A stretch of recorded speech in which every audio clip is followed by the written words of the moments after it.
Le réveil spirituel est un voyage profond, personnel et souvent complexe. Il remet en question la notion de linéarité et de prévisibilité. Contrairement à ce que beaucoup pourraient imaginer, cette transformation ne se produit pas selon une séquence ordonnée de phases où l'une suit l'autre, de manière logique et visible. Elle peut plutôt être comparée à la spirale de l'ADN, où certains individus revisitent certaines phases à plusieurs reprises avant de progresser, tandis que d'autres peuvent sauter une étape complètement ou même vivre plusieurs phases en même temps. Cette singularité dans l'expérience spirituelle reflète la nature unique de chaque être humain, où chaque voyage est intrinsèquement façonné pour s'adapter aux besoins et aux leçons que chacun doit apprendre au cours de sa vie. Malgré cette diversité dans les expériences spirituelles, il existe des éléments communs qui imprègnent le parcours de chacun d'entre nous. Ces éléments, ou étapes, offrent un aperçu des transformations qui se produisent à mesure que nous plongeons plus profondément dans la connaissance de soi et la connexion avec quelque chose de plus grand que nous. En explorant ces étapes, il est possible que vous trouviez des similitudes avec votre propre trajectoire, ce qui pourrait vous aider à comprendre où vous en êtes actuellement dans votre cheminement spirituel et ce qui pourrait vous attendre. La première phase de ce voyage spirituel est marquée par l'inconscience, un état où nous sommes profondément identifiés à l'ego. À ce stade, l'ego exerce une domination si grande sur notre perception qu'il devient difficile de distinguer qui nous sommes vraiment des pensées et des émotions que nous ressentons. Cette phase se manifeste par une vie vécue de manière réactive, où les circonstances extérieures semblent façonner notre réalité. Au lieu de réaliser qu'ils ont le pouvoir de créer leurs propres expériences, les gens à ce stade croient que la vie leur arrive, et non qu'ils participent activement à la création de leur réalité. Cet état d'inconscience peut mener à une série de comportements et de schémas destructeurs. La personne peut se sentir constamment sur la défensive, réagissant avec colère, cynisme ou autocommisération. Cela se produit parce que sans la conscience qu'il existe une séparation entre l'ego et le vrai moi, la personne est amenée à croire que ces histoires de douleur, de traumatisme et de souffrance définissent qui elle est.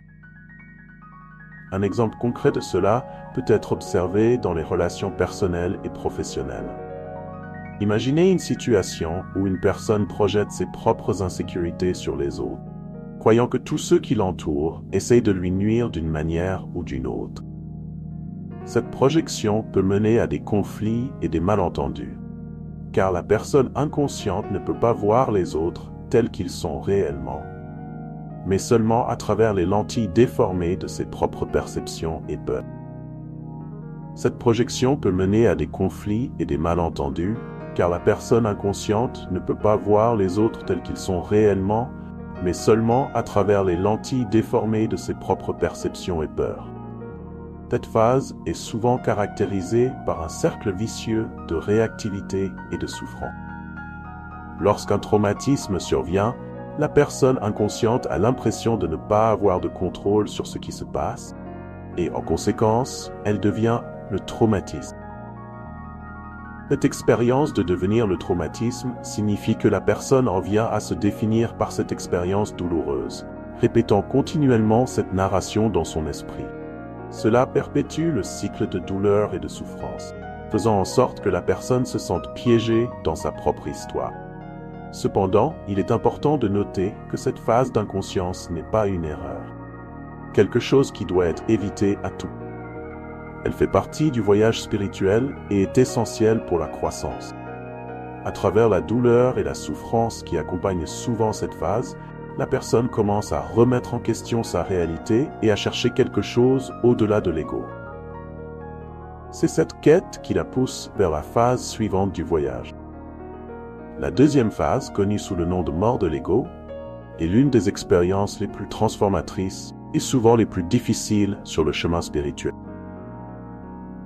La mort de l'ego fait référence à la dissolution des identités que nous avons construites tout au long de la vie. Des identités qui incluent notre genre, notre âge, notre race, nos croyances, même notre personnalité, sont démantelées de manière abrupte abrupte et souvent douloureuse. Ce qui semblait autrefois être la base solide sur laquelle nous avons construit notre existence se révèle n'être qu'une illusion. Pour beaucoup, cette expérience est comparable à un état de vide où toutes les certitudes et définitions antérieures disparaissent. La sensation de flotter dans le vide, sans aucune identité concrète, peut être profondément déstabilisante. Cependant, cette phase est essentielle pour créer un espace intérieur où le vrai moi peut émerger. Lorsque l'ego est démantelé, une séparation se crée entre le moi observateur et l'ego, permettant à la personne de commencer à percevoir que l'ego n'est qu'une histoire, une narration qui ne définit pas qui elle est vraiment. Cette nouvelle perception peut être profondément libératrice. La personne commence à comprendre que l'ego est une construction, quelque chose qui a été façonné par des expériences passées, croyances et des conditionnements. Avec cette compréhension, elle commence à remettre en question les histoires qu'elle s'est racontées tout au long de sa vie. Qui suis-je vraiment? Que signifie être moi? Ces questions commencent à émerger et avec elles, un nouveau voyage de découverte de soi. Cependant, la mort de l'ego n'est pas un événement unique. Elle peut se produire plusieurs fois au cours de la vie, chaque fois démantelant une couche plus profonde d'identité. Chaque mort de l'ego conduit à un nouveau niveau de liberté et de compréhension, mais peut également être accompagné de périodes de confusion et d'incertitude. C'est pendant ces moments d'incertitude que la personne est forcée de faire confiance à quelque chose au-delà de l'ego. Une force supérieure, une sagesse intérieure, guide le processus de transformation. Après la mort de l'ego, la prochaine phase du voyage spirituel est caractérisée par une quête intense de connaissance et de vérité. La quête commence lorsque la personne réalise que les identités et croyances qui définissaient autrefois sa vie ont été démantelées, et qu'elle se trouve maintenant devant un vaste vide, qui doit être rempli par une nouvelle compréhension de soi-même et du monde qui l'entoure. Cette phase est souvent marquée par une soif insatiable de connaissances. La personne peut commencer à lire avidement des livres sur la spiritualité, philosophie, la psychologie et la connaissance de soi. Elle recherche des maîtres spirituels, participe à des séminaires, des ateliers et explore diverses pratiques spirituelles telles que la méditation, le yoga, l'écriture réflexive, les prières et bien plus encore. La quête de la vérité devient la force motrice de sa vie et elle est prête à explorer tout chemin qui la conduira à une compréhension plus profonde de qui elle est vraiment. Pendant cette phase, la personne peut ressentir un sentiment croissant de connexion avec quelque chose de plus grand qu'elle-même. Les pièces du puzzle de la vie commencent à s'emboîter et la personne commence à réaliser qu'il y a un but plus grand derrière tout ce qui se passe. Elle peut commencer à expérimenter des états de conscience élevés où elle se sent profondément connectée à l'univers, à la nature et aux autres personnes. Ces expériences peuvent être accompagnées de sentiments d'extase, de paix intérieure et d'un sentiment de plénitude qui transcende les préoccupations mondaines. Cependant, la quête peut également être accompagnée de moments de doute et d'incertitude. À mesure que la personne explore de nouvelles connaissances et idées, elle peut se retrouver face à des concepts qui remettent en question tout ce qu'elle croyait auparavant. Ce processus de désapprentissage peut être déconcertant, mais il est essentiel pour l'évolution spirituelle. La personne commence à réaliser que la vérité n'est pas quelque chose qui peut être trouvé en dehors d'elle-même, mais quelque chose qui doit être découvert intérieurement. Un aspect important de cette phase est la recherche de pratiques qui aident à intégrer les connaissances acquises dans la vie quotidienne. Des pratiques comme la méditation, l'écriture réflexive et la contemplation deviennent des outils essentiels pour aider la personne à traiter les nouvelles informations et à les incorporer dans sa vie de manière significative. La quête ne consiste pas seulement à acquérir des connaissances intellectuelles, mais à transformer ces connaissances en sagesse vécue. Avec le temps, à mesure que la quête progresse, la personne commence à se rapprocher d'une compréhension plus profonde de qui elle est vraiment. Cela conduit à l'émergence du moi authentique, une phase où la personne ne peut plus réprimer ou cacher sa véritable essence. Cette phase est marquée par un besoin irrésistible de vivre selon la vérité intérieure, quelles qu'en soient les conséquences. L'émergence du moi authentique peut être une expérience puissante et souvent perturbatrice. À mesure que la personne s'aligne de plus en plus avec sa vérité intérieure, elle peut ressentir une déconnexion croissante avec les anciennes façons de vivre qui ne résonnent plus avec son être intérieur. Cela peut inclure des relations, des carrières, des croyances et même des habitudes quotidiennes étaient autrefois considérées comme une part intégrante de la vie. Vivre sa vérité peut nécessiter des changements radicaux, tels que quitter un emploi qui ne nourrit plus l'âme, mettre fin à des relations qui ne soutiennent plus la croissance spirituelle, ou même changer complètement de mode de vie. Ces changements peuvent être effrayants et déstabilisants, mais ils sont nécessaires pour permettre au moi authentique de se manifester pleinement. Un exemple concret de cette phase pourrait être une personne qui, après des années de carrière dans un domaine prestigieux mais non épanouissant, décide de tout quitter pour suivre une passion qui a toujours été reléguée au second plan. Cette décision, bien que difficile, est en fin de compte libératrice, car elle permet à la personne de vivre en alignement avec son moi authentique. À mesure que la personne commence à vivre en accord avec sa vérité intérieure, elle commence à ressentir un profond sentiment de but et de réalisation.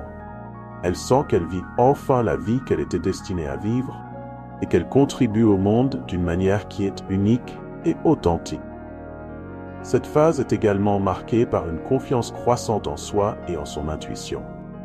La personne commence à faire davantage confiance à sa sagesse intérieure et à prendre des décisions basées sur sa propre vérité, plutôt que de rechercher une validation extérieure. Elle commence à réaliser qu'elle n'a pas besoin de se conformer aux attentes des autres, que sa véritable force vient de l'intérieur.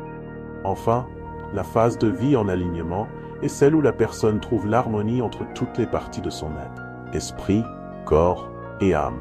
À ce stade, la personne vit en totale harmonie avec sa vérité intérieure, et cela se reflète dans tous les aspects de sa vie.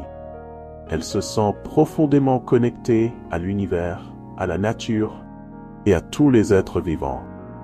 La compassion et l'amour inconditionnel pour soi-même s'étendent pour inclure les autres et le monde qui l'entoure. La vie en alignement est caractérisée par un sentiment de paix intérieure et d'acceptation. La personne réalise que toutes les expériences, qu'elles soient bonnes ou difficiles, font partie d'une tapisserie plus vaste de croissance et d'évolution. Elle comprend que chaque être humain, chaque être vivant et même chaque objet inanimé a un rôle à jouer dans le grand schéma de l'univers. Cette compréhension profonde de l'interconnexion de toutes choses mène à une acceptation compatissante de toutes les formes d'existence, sans jugement ni attachement. Au cours de cette phase, la personne peut faire l'expérience d'états de conscience élevés, où elle se sent en unité avec l'univers. Ces états sont souvent accompagnés de sentiments d'extase, de gratitude profonde et d'un sentiment d'émerveillement devant la beauté de la vie. La personne commence à voir le divin en tout et en tous, et vit sa vie à partir de cette perspective d'unité et d'interconnexion. La vie en alignement apporte également un sens clair du but et de la direction. La personne sait ce qu'elle est ici pour accomplir et est engagée à vivre sa vie en accord avec ce but. Elle sent qu'elle est en flux avec l'univers et que tout ce dont elle a besoin pour accomplir sa mission apparaît au moment opportun. La vie devient une danse harmonieuse avec le cosmos, où la personne se déplace avec grâce et facilité, en faisant confiance au processus de la vie. Cependant, il est important de comprendre que la vie en alignement ne signifie pas que tous les défis disparaissent. La personne peut encore faire face à des difficultés et des obstacles, mais elle les aborde désormais avec une nouvelle perspective. Elle comprend que chaque défi est une opportunité de croissance et d'évolution, et est prête à affronter ces défis avec courage et résilience. La phase de vie en alignement est donc un état d'équilibre et d'harmonie entre le moi intérieur et le monde extérieur. C'est une phase de sagesse, où la personne vit sa vie de manière authentique, compatissante et en harmonie avec l'univers. Elle est un exemple vivant de ce que signifie être éveillé spirituellement, et sa présence est une source d'inspiration et de lumière pour les autres. Le réveil spirituel est un voyage continu qui n'a pas de fin définie. C'est un processus de croissance et d'évolution qui s'étend au-delà de cette vie et qui peut se poursuivre dans d'autres existences. Chaque phase du réveil spirituel a son but et est essentielle au développement spirituel. Aucune phase n'est meilleure ou pire qu'une autre. Toutes sont des parties nécessaires du voyage. Il est important de se rappeler que le réveil spirituel n'est pas une compétition ou une course pour atteindre un état d'illumination.